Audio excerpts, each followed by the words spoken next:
Salut à tous, on se retrouve pour l'épisode 3673 du Zap Image. On commence aujourd'hui, en ce mardi 2 juin, avec des anniversaires. Et on peut voir par exemple que le Colombien Richarlison, milieu de terrain de l'équipe du Benfica, il fête aujourd'hui ses 26 ans. On lui souhaite un très bon anniversaire. On continue, on va parler maintenant de la Coupe du Monde parce que là vraiment, on rentre dans les derniers jours.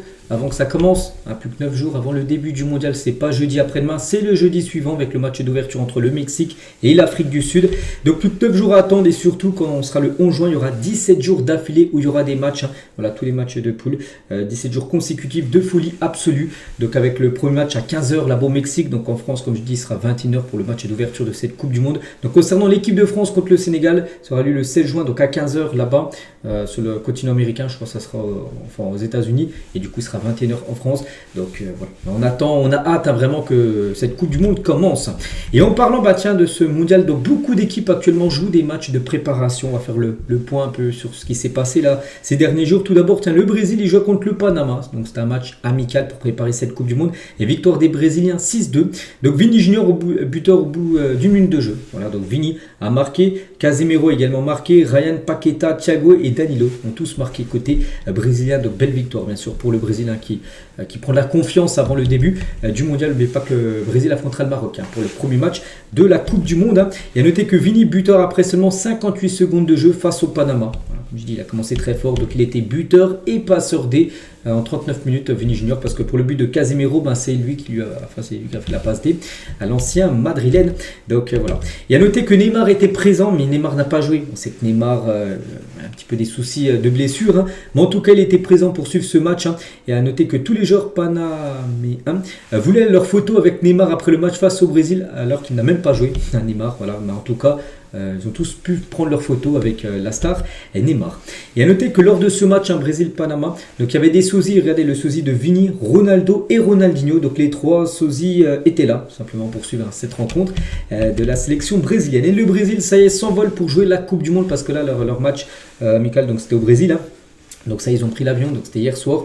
Direction, je crois, leur camp de base qui doit être certainement aux États-Unis pour jouer, bien sûr, cette Coupe du Monde. À noter les numéros de maillot du Brésil. Notez que Vini Junior aura le numéro 7 et bien sûr Neymar hérite du numéro 10 du côté de la Seleção. Donc voilà, concernant cette sélection, on continue avec l'Allemagne aussi qui joue un match amical. C'était contre la Finlande et victoire 4-0 des Allemands. Donc Undav, Wirtz, Undav même doublé et Musiala ont été les 4 buteurs côté allemand. Du côté du Sénégal, adversaire de l'équipe de France lors du premier match. Là, dans maintenant 14 jours, ce sera le 16 juin prochain. Ils jouent contre les États-Unis, pays organisateur. Et les États-Unis se sont imposés 3-2 face au Sénégal. Bon, après, c'est un match amical. C'est pas bien grave, mais en tout cas, défaite des Sénégalais. Sadio Mané a inscrit le doublé à côté Sénégal. Donc, Sergio Dest, Pulisic et Balogun ont été les 3 buteurs côté américain. Donc, belle victoire quand même pour les États-Unis face au Sénégal. Et à noter que c'est officiel, la liste définitive des 26 Sénégalais, parce que de base, le sélectionneur, il avait pris 28 joueurs. On savait que toutes les listes, c'est 26 joueurs max. Donc, du coup, on savait que 2 allaient partir. Et du coup, Moustapha Mbo et Ilay Kamara sont les 2 joueurs non retenus du groupe des 28. Donc, voilà. Donc, du coup, ils sortent du groupe. Et voilà, maintenant, c'est cette liste-là de 26 joueurs qui est retenue pour jouer cette Coupe du Monde. Il y avait également la Colombie qui jouait. C'était la nuit dernière. Et victoire 3 des Colombiens.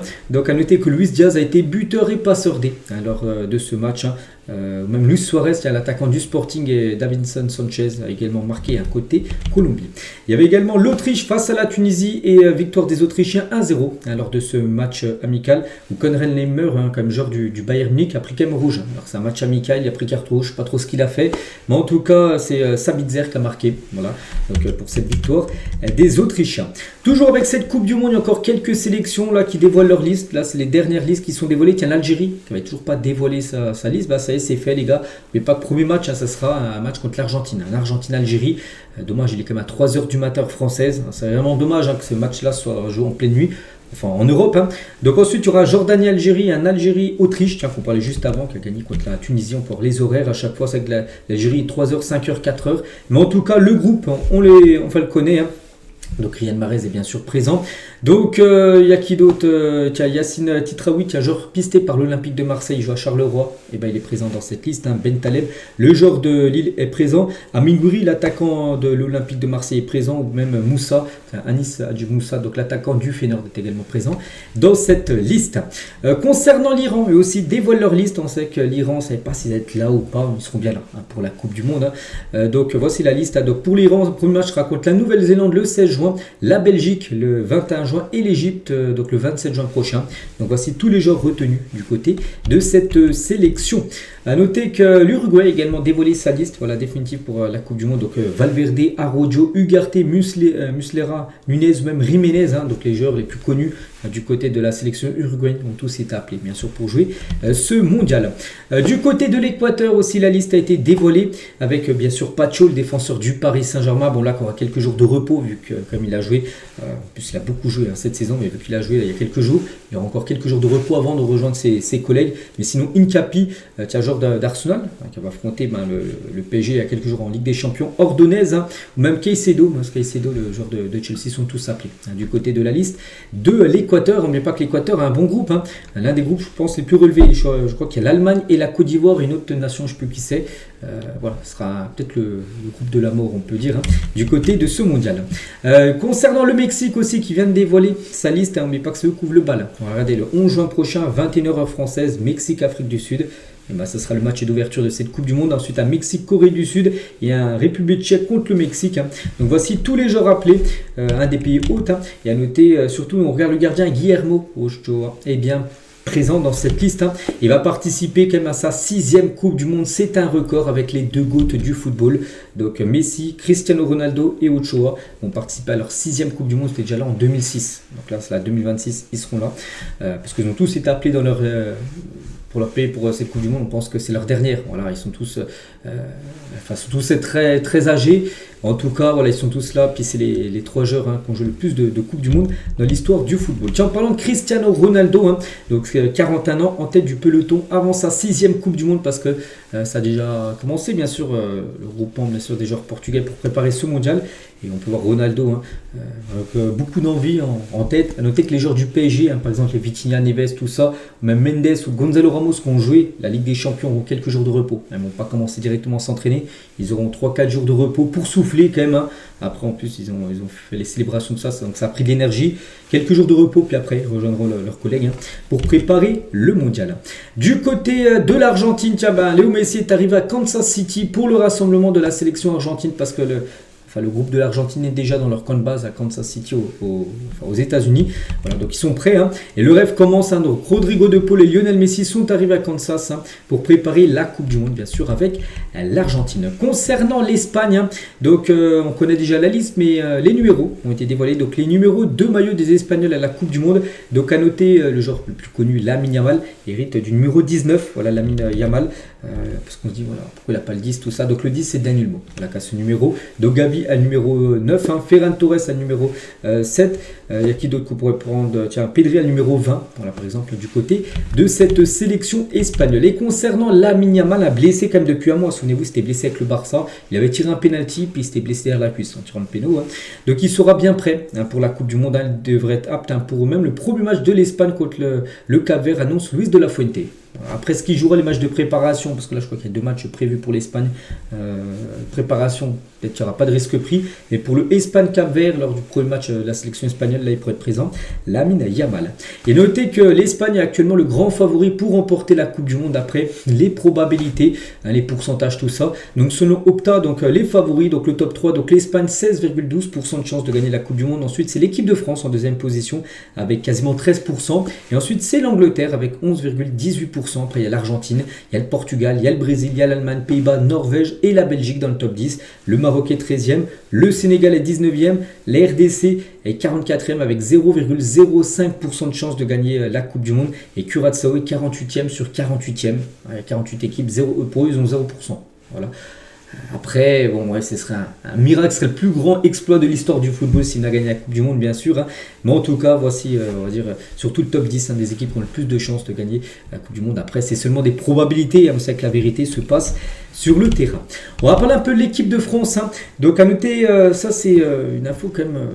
Un peu coup dur hein, quand même pour les Bleus. Donc Saliba pourrait être forfait pour la Coupe du Monde. Attends, Saliba il a joué il y a quelques jours avec Arsenal face au PSG. Qu'est-ce qui s'est passé? On l'a pas vu sortir sur blessure. Donc en gros déjà diminué avant la finale de la Ligue des Champions. C'est-à-dire qu'il a joué mais il n'était pas 100% Saliba. Hein.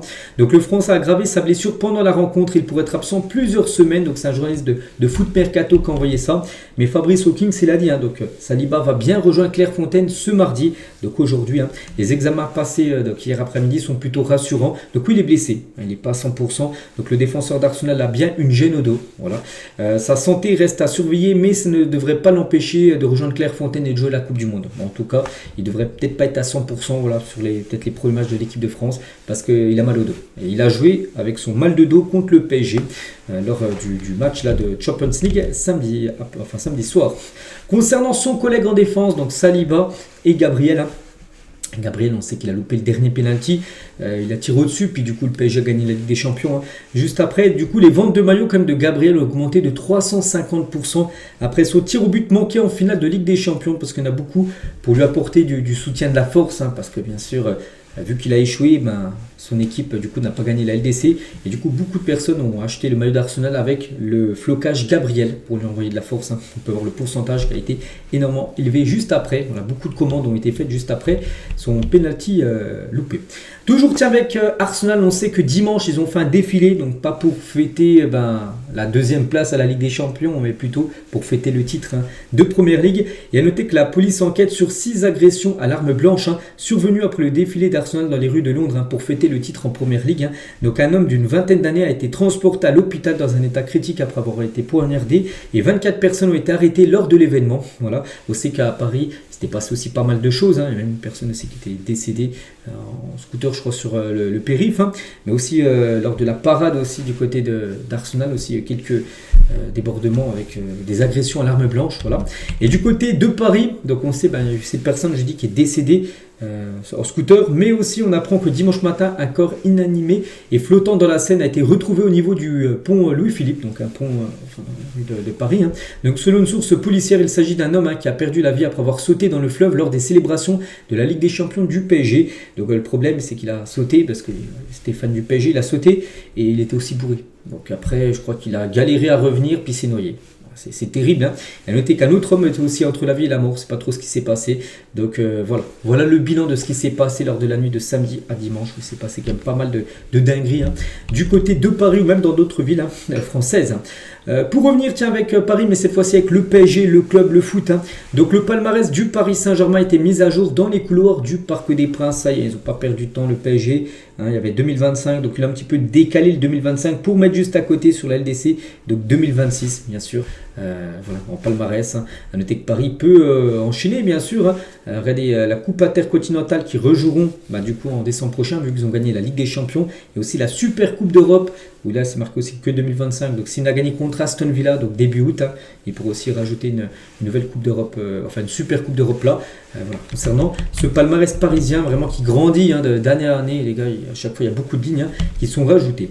Les deux Ligues des Champions du PSG sont à Roland-Garros, c'était hier après-midi exactement. Donc les joueurs, regardez des joueurs comme Doué ou même Zaремri ont présenté bien sûr cette nouvelle Champions League remportée.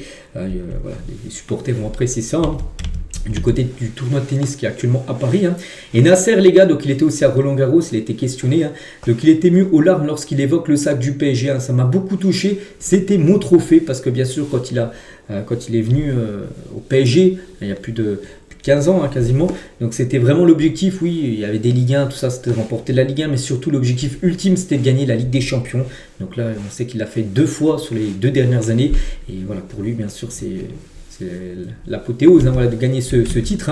Et on est très fiers de Luis Enrique. Voilà ce que peut dire Nasser, bien sûr, avec le coach. Pour lui, c'est le coach parfait. Il espère qu'il restera le plus longtemps possible, parce qu'on sait que Paris a essayé énormément d'entraîneurs avant. de trouver l'entraîneur parfait du côté de Paris, bien sûr, l'entraîneur Enrique. Toujours, tiens, avec Luis Enrique, donc lors de la photo d'équipe avant la finale de Ligue des Champions face à Arsenal, les joueurs du PSG ont rendu hommage à la fille de Luis Enrique avec un fanion la représentant sur ses épaules. N'oubliez pas que Xana Enrique, donc la fille de Luis Enrique, est décédée en 2019 des suites d'un cancer âgé de seulement 9 ans. Et du coup, il y a une fondation, la fondation Xana. Et regardez sur le... Je sais pas comment on appelle ça, le petit blason en gros que les joueurs portent avant les coups de, sur les photos d'équipe. Donc il y avait ça en gros avec la fille en gros de Luis Enrique. Donc voilà, peut-être ça vous n'avez pas vu, mais c'était bien présent lors de la finale. On va parler aussi de Désiré Doué qui a fait une grande finale, surtout par rapport à ses efforts, parce que sinon dans le jeu il n'a pas fait non plus le match qu'il avait fait la saison dernière. La finale contre l'Inter, il avait marqué un doublé, une passe D. Il avait été élu homme du match, il avait réalisé une performance exceptionnelle. Donc là, son match était beaucoup plus compliqué parce que de toute façon, en face, c'était beaucoup plus compliqué que l'Inter. Mais en tout cas, il a couru plus de 15,4 km face à Arsenal. Record pour un Parisien cette saison en Ligue des Champions. Voilà. Il a également le record en Ligue 1, voilà, Désiré Doué. Donc c'est dire qu'il a fait beaucoup d'efforts. Bon après c'est plutôt logique là, parce que c'est le seul match où le PSG allait en prolongation. Voilà, vu que lui il a joué aussi le match en prolongation, et du coup il a plus couru, mais il a couru plus de 15 km. C'est le Parisien qui a le plus couru sur toute la saison en Ligue des Champions. C'est Désiré Doué. On continue, tiens, on va parler aussi de la valeur transfermarkt des joueurs du PSG. Après le sacre en Ligue des Champions, il y en a beaucoup qui ont pris beaucoup de valeur. Tiens, Vitinha, Kvaratskhelia et João Neves coûtent actuellement le même prix les trois. Ils sont estimés actuellement à 140 millions d'euros. N'oubliez pas que Vitinha, je ne sais plus, il avait été acheté combien, peut-être 50 ou 60, c'était ça. Donc Kvaratskhelia, il avait été acheté 80 et João Neves avait été acheté 70. C'était 60 plus 10 millions de bonus, mais tout a été élevé, les bonus 70. Donc Neves vaut double, pratiquement ils vaut tous double. Voilà, par rapport au prix que le PSG les avait achetés. Doué coûte actuellement 120 millions d'euros, lui qui avait été acheté aussi, je sais plus, 60 à peu près du Stade Rennais. Donc lui aussi c'est doublé. Mendes c'est 80, donc lui aussi ça a dû être doublé. Pacho aussi c'est 80, lui aussi c'est doublé. Zeremre était formé au club, c'est 80 millions d'euros. De toute façon le PSG, on ne vend aucun des joueurs. Bien sûr Paris, actuellement avec l'équipe Nasser, le connaissant, les gars, il va vouloir lâcher aucun joueur, même s'il pourrait faire de grosses plus-values. Bien sûr, le but c'est de conserver tout le monde. On va parler de Vitinha les gars, parce que Vitinha élu homme du match lors de la finale, presque il le mérite. Bon, il a fait une belle finale, mais je pense que peut-être un João Neves, j'aurais peut-être pu donner un João Neves, moi, parce que je le trouve encore plus fort, mais bon, c'est très bien pour lui, pour Vitinha. Mais en tout cas, il est dans l'équipe type de la saison en Ligue des Champions pour la 3e année consécutive, quand même dans le 11 final des meilleurs joueurs de la LDC. Ça fait 3 années de suite que Vitinha est quand même présent. Pour montrer quand même la régularité quand même du milieu portugais. On va parler du meilleur joueur cette saison de la Ligue des Champions. On avait parlé hier, c'est lui qui a été élu, c'est Kvaratskhelia, et ça aussi c'est totalement mérité, logique. Mais il a dit: mon rêve principal était de remporter la Ligue des Champions et je l'ai réalisé à 24 ans. Je suis vraiment très fier. Venant d'un petit pays, on ne pouvait pas penser qu'un jour on serait champion d'Europe, et même 2 fois. Voilà, avec Kvaratskhelia. Et toujours avec lui, donc à propos de Luis Enrique, il a dit: à mon arrivée, il me répétait sans cesse qu'on pouvait tout gagner. Bien sûr, je lui faisais confiance, mais j'avais du mal à imaginer que je puisse gagner la Ligue des Champions au PSG. N'oubliez pas qu'il est arrivé en janvier 2025. Janvier 2025, il y a 1 an et demi. 1 an et demi après, il a gagné 2 LDC. Donc il a gagné celle de la saison dernière et celle-là de cette saison. Voilà, donc voilà, ses premiers mots, Enrique lui ont dit: t'inquiète, on peut essayer de tout, on va tout gagner, tout ça. Lui s'est dit: non, on ne pourra pas tout gagner. Voilà, si 2 ans après, 1 an et demi après, tu as quasiment tout gagné, bien sûr. Même après, il m'a dit qu'il fallait continuer sur cette lancée, parce que maintenant l'objectif, de toute façon, on entendra certainement Enrique voilà, dans ses conférences de presse qu'il fera la saison prochaine. Voilà, il le dira, l'objectif sera d'aller chercher la 3e Ligue des Champions d'affilée. On le sait que le PSG peut le faire. Si tu en fais 2 d'affilée, tu peux aller chercher la 3e. On va parler de Safonov, les gars. Il avait tout prévu, Safonov, pour la séance de tir au but. Regardez une photo où on peut voir par exemple Gyökeres ou même Havertz. Voilà, il tire de quel pied? Donc là, Gyökeres, on peut voir son pied droit, il tire, puis à peu près où il tire le maximum 2 fois. Est-ce que c'est plutôt à gauche, à droite du but, au milieu du but?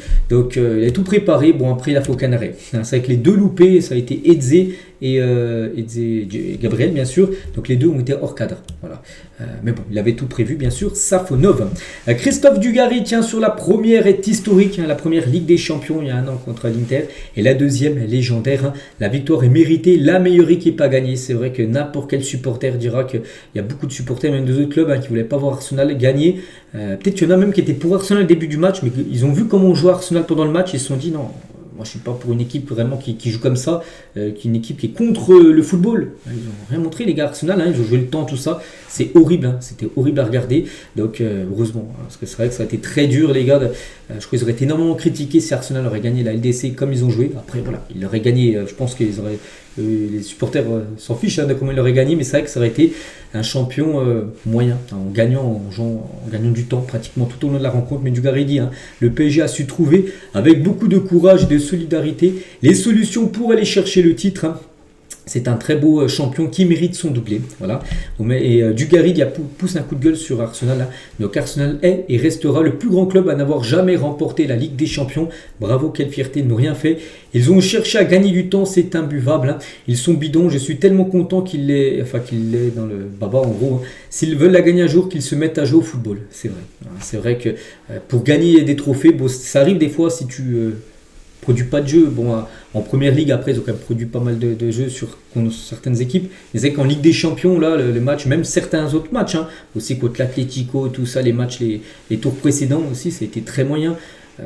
Voilà, donc ils s'en sortaient à chaque fois très bien, bien sûr, mais c'est vrai qu'on est plutôt content. Tout, je pense que Paris qui avait gagné, c'était l'équipe qui produisait quand même du football, alors que l'autre ne voulait pas jouer au foot. Eric Dimeco, donc lui, il a dit à Marseille, il y a des maillots du PSG, ça n'existait pas à mon époque. À l'époque, les gars, dans les rues de Marseille, personne n'avait un maillot du PSG. Il dit que maintenant, il y en a beaucoup des jeunes, même dans les entraînements sur certains clubs à Marseille, les villes aux alentours, beaucoup de jeunes maintenant le maillot du Paris Saint-Germain. Voilà. Donc un copain m'a expliqué que pour pas que son gamin supporte le PSG, il lui fait regarder des matchs de l'époque de Marseille. Voilà, pour lui dire non, parce qu'il ne veut pas lui montrer, parce que là c'est la nouvelle génération, les jeunes qui ont peut-être 10 ans, tout ça. Donc là ils voient bien sûr le PSG gagner la Ligue des Champions, tout ça.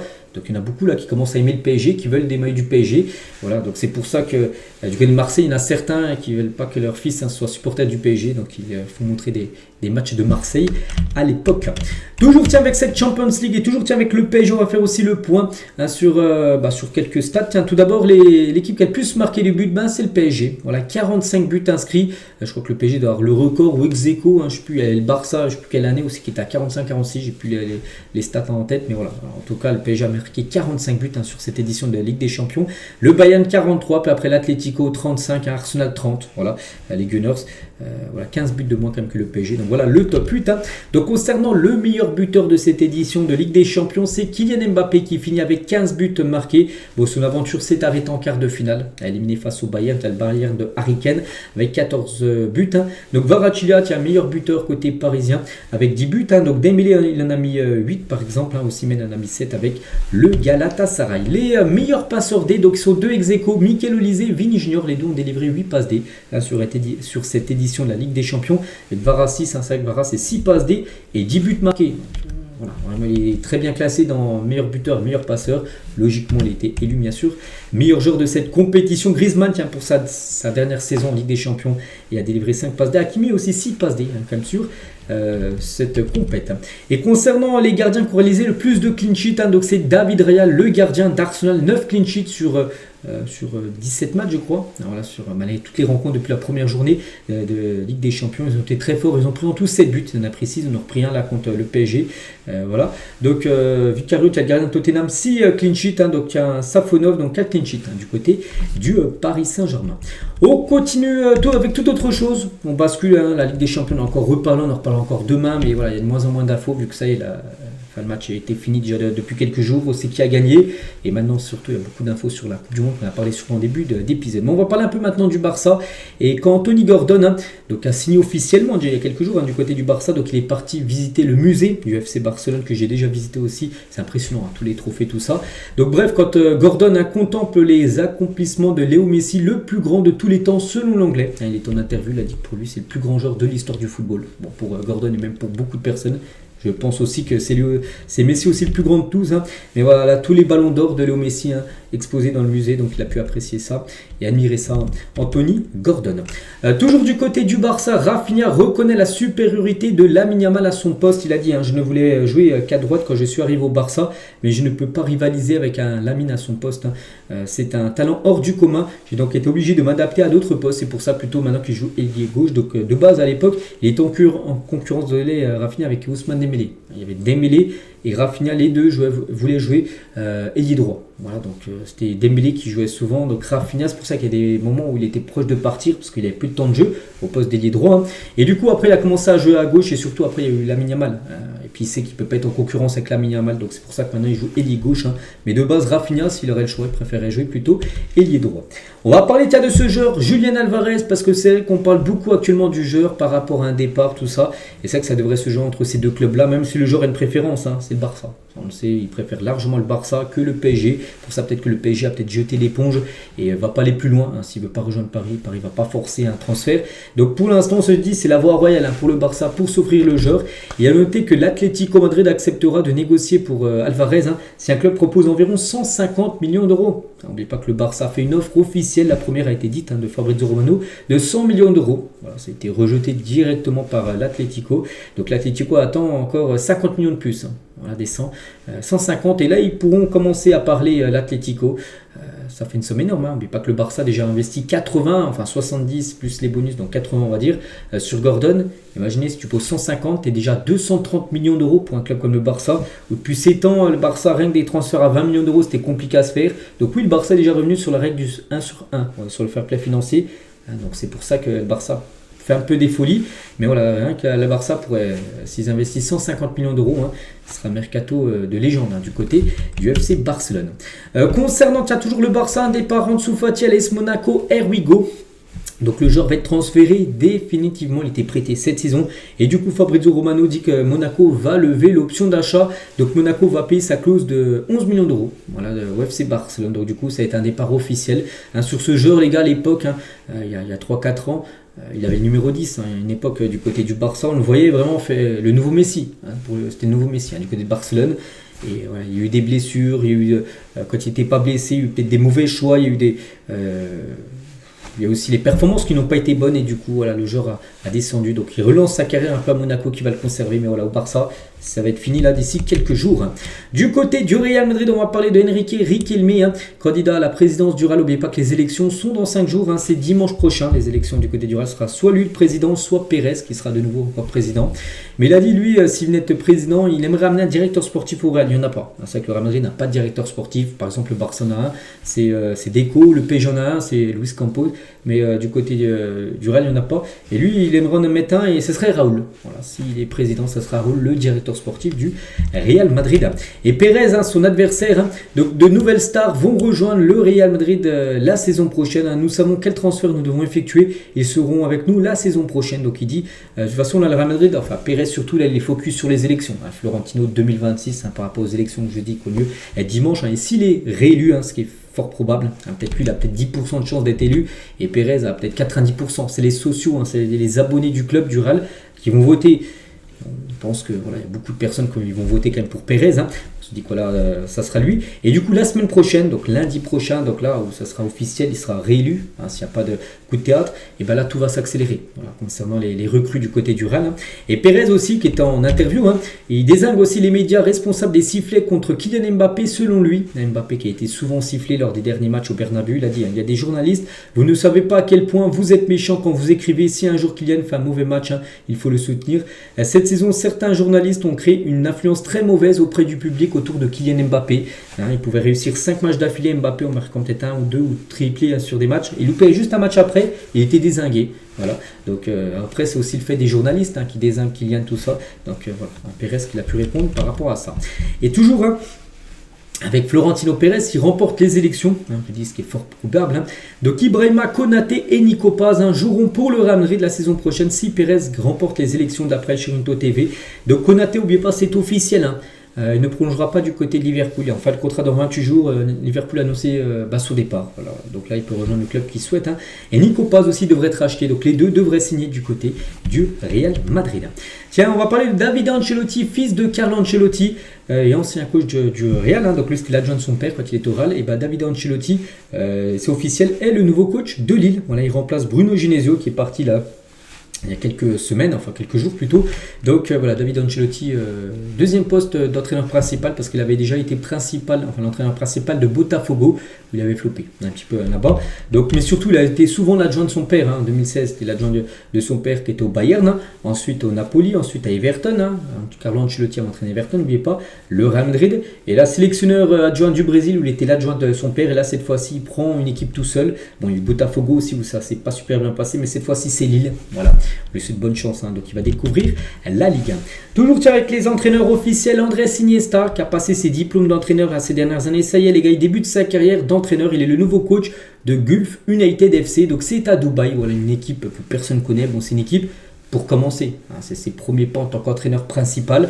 Il a tous ses diplômes. Donc on se dit, voilà un peu à l'image de Xavi. Xavi au début, il avait entraîné une équipe au Qatar. Puis après, il était venu entraîner comme le Barça. On se dit qu'Iniesta un jour il entraînera certainement le FC Barcelone, mais pour l'instant il commence bas, on va dire, avec cette équipe à Dubaï que personne ne connaît. Puis un jour peut-être il entraînera le Barça ou même d'autres grands clubs européens. Officiel, tiens, toujours avec les entraîneurs, parce que ça bouge beaucoup niveau coach. Sébastien Pogognoli n'est plus l'entraîneur de l'AS Monaco, c'est fini. Il y avait des rumeurs ces derniers jours, mais il n'y avait pas encore l'annonce officielle. Là c'est officiel, là c'est rien des communiqués de Monaco pour dire que c'est fini à 100%. Donc on annonce beaucoup, Felipe Luis, ancien entraîneur de Flamengo, même ancien joueur de l'Atlético Madrid, qui devrait être le successeur de Pogognoli, voilà, du côté de Monaco. Il aurait même refusé d'entraîner Bayer Leverkusen, Felipe Luis, pour devenir l'entraîneur de l'ASM. Toujours avec les coachs, lui aussi c'est fini, c'est l'entraîneur portugais Sergio Conceição. Il quitte Al Ittihad, une équipe saoudienne. Puis voilà, il part, on ne sait pas, il va peut-être revenir en Europe, mais en tout cas c'est officiel, il n'est plus l'entraîneur de cette équipe. Et on finit aujourd'hui avec la une du journal Équipe. Aujourd'hui, ça parle de l'Olympique de Marseille, la peur du vide avec le trophée de l'Europa League. On se dit, qu'est-ce qui se passe avec Marseille qui est qualifié en Europa League? Marseille pour être exclu des compétitions européennes. Donc l'OM risque une exclusion de l'Europa League. L'UEFA examine ce mardi aujourd'hui la situation financière très compliquée du club marseillais. C'est le seul club français dans le cas le plus critique, voilà, parce que l'UEFA regarde si les clubs leur financent, un peu le fair play financier, si tout est ok. Donc pour le PSG, tout ça, il n'y a pas de souci. Mais pour Marseille, il y a pas mal de soucis. Il y a beaucoup plus de dépenses que de rentrées d'argent. Donc, la balance n'est pas bonne. En gros, elle est dans le mauvais sens.